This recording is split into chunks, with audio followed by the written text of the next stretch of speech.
And as more than 4 million people now fleeing Ukraine amid this ongoing war, some have decided to stay back and fight for a future in their homeland. Joining us live now is a young couple that got married during Russia's invasion. In fact, the day it happened, sharing what their lives as newlyweds look like right now as they defend their country. Joining me now is Yaryna, Arieva, as well as Sviatoslav, Fursin. Good morning to you both. Good morning. First of all, your photos went viral. The world really watching, as they should be. But you decided you're going to get married the day of the invasion. You originally were going to get married in May, and you decided to bump up that date in the middle of the war. I mean, the big question is why? We have decided to get married on the first day of the war, on the 24th February, and we had a conversation, like 1 month before the war started. There were a lot of news and a lot of speeches of politicians telling that Russia may try to invade Ukraine and may start a really horrific war. So we had that kind of conversation, and we have thought that it will be better to get married just to be together. As before our marriage, we have lived separately in different cities, like not very far away from each other, but still. And we really wanted to help each other, to cover each other's back, and to be together. That's only one thing we needed. Before we address where you are right now, I was watching some of your interviews and reading some of your interviews, and you said it hit you when you did your kiss, you know, your wedding kiss. You heard sirens, and you knew everything changed in that moment. Can you describe that moment and what that meant for you? Yeah, maybe. Well, it was a really horrific time because on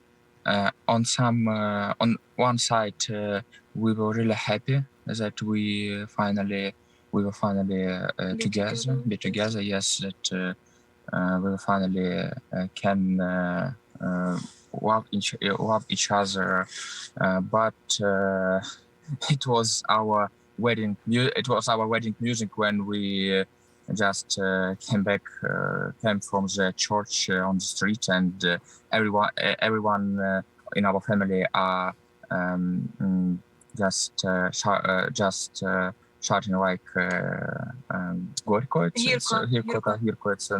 It's in our language like kiss. And in that moment when we were kissed, we just heard the siren, and in some case it was a really nice moment, but also a really terrible moment. Like, you know, it was really the moment when the new reality has hit it, because I never have heard sirens before. And that moment, my husband has made a mistake. Hirko in Ukrainian is like bitter, and people say it when newlyweds are having their first kiss after the wedding, for their life to be sweet and to say all the bitter things would come away. Of course, a lot of bitter things just were after our wedding. Like my husband was on the positions, he was on combat missions in. Some of them were really dangerous, and I had a lot of really bitter tears cried out just during our honeymoon and during these months of Ukrainian-Russian war. Let's talk about where you are right now. You're in Kyiv, and I asked you before we came up live on air, I said you're sitting in your car, you have something sitting in your lap, which, and you could tell us exactly what your day-to-day life looks like. You have guns in your laps. You are defending your country. My husband, he was on 3 positions, but right now he has a chance to be with me. So we have more time to do volunteer things, like to get ammunition and military vests and helmets for his warrior brothers, and they are really needed in here. Like, he also has a lot of letters from other battalions of the territorial defense, just to get also the protection, the ammunition, and in first case the helmets and vests. They are like really needed. So we are trying right now to find them and to get them, because like having this time, we just can't sit still. We have to do something. And life right now, it is like you can't do any plans, because everything can change in one moment. But we are really happy that right now we have like in Kiev much better situation than it was like weeks before, because the front line moved more further away from the capital of Ukraine, and it is just more calm in the city, and some coffee shops and restaurants and shops are opening, and the city starts to wake up after like a month of absolute sleep and fear. Though I didn't see the city much, because I have spent 1 month at the base of the territorial defense, so it was like a very weird and strange thing for me to see it for the first time. A lot of block posts, a lot of things like made of iron to stop the tanks, and they are everywhere. When you drive a car, you just have to drive all around. Also, there is a kind of quest when you go to a shop and try to get something. So you can, I can find some milk or cheese in one shop, or bread in another shop, and we have all the necessary food and products we need, but still we have to look for them, and it really takes time. That is like Yes. kind of strange. Yaryna and Sviatoslav, I know we've got to let you go shortly, but I just want to ask you this. You are, a month into the marriage. You are watching war. You are in front of your eyes, defending your country.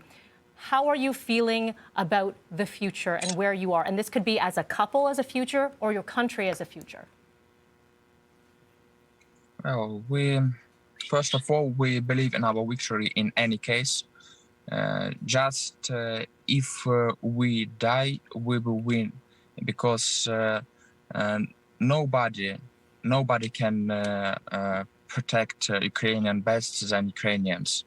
And we're really happy to see that our country are reunion now, and every people in our country want to fight against Russian invasions. And of course, we can't just right now say something, some specific information about our future, because we don't know what it will be tomorrow, but we just want first to win this war, and after that doing some plans about our future. We just want to be together. We just want to love each other in freedom, democratic country. We don't want to live like Russian people under totalitarian regime of Putin or someone else. And right now we want to win. After that, we can finally do some plans, live together, and love each other. Is just to win and to protect our freedom and the independence of our country. Yaryna, Sviatoslav, I thank you. We thank you for taking the time to speak with us today. We wish you well. Let's please stay in touch. Thank you. Thank you. Thank you too. And an incredible story, and hearing these personal stories, and again, we'll effort to bring these to you live in the realities that is what's happening in Ukraine right now.